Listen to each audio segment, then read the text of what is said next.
Une équipe d'archéologues découvre des ossements lors d'une fouille d'un site égyptien. Pour dater ces objets, ils vont utiliser la méthode de la datation au carbone 14. Voyons en quoi consiste cette méthode. Dans l'environnement, la quasi-totalité du carbone est sous la forme de carbone 12. Ici, on représente uniquement le noyau, par souci de simplicité. Ce noyau est constitué de 6 protons et 6 neutrons. Il existe d'autres variétés de carbone possédant davantage de neutrons. On les appelle des isotopes. Celui qui nous intéresse aujourd'hui est le carbone 14. Ce dernier est radioactif. Il est présent en petite quantité sur Terre et se forme continuellement dans l'atmosphère. Dans un échantillon contenant 1000 milliards d'atomes de carbone, on trouve en moyenne un atome de carbone 14. L'atome de carbone 14 est radioactif. Il se désintègre pour former de l'azote 14 et un électron.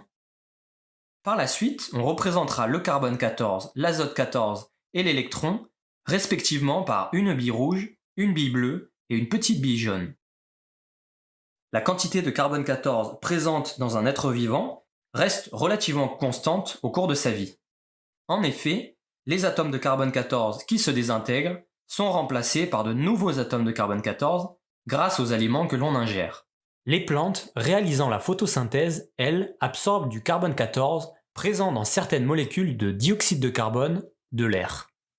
Après la mort, l'apport de carbone 14 venant de l'environnement est stoppé net. La proportion de carbone 14 piégée dans l'organisme va donc diminuer au cours du temps. C'est cette évolution de la quantité de carbone 14 qui va nous permettre de déterminer la durée écoulée depuis la mort de l'organisme étudié.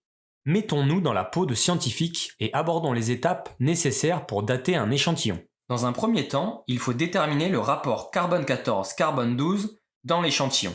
Pour ce faire, on réalise une spectrométrie de masse qui permet de séparer et compter les deux isotopes de carbone présents dans l'échantillon.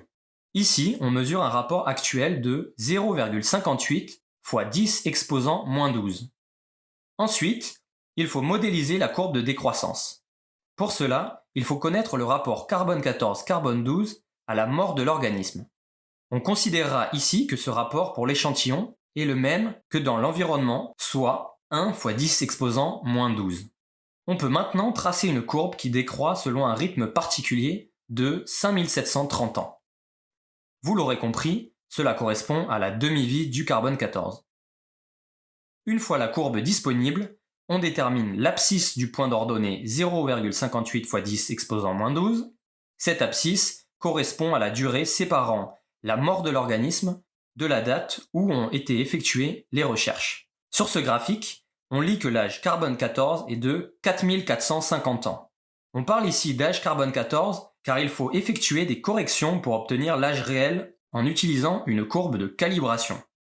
Cette étape est présentée ici car c'est ce qui est fait en laboratoire. Cette courbe prend en compte le fait que le rapport carbone 14-carbone 12 évolue en fait au cours du temps, notamment à cause des variations du champ magnétique terrestre.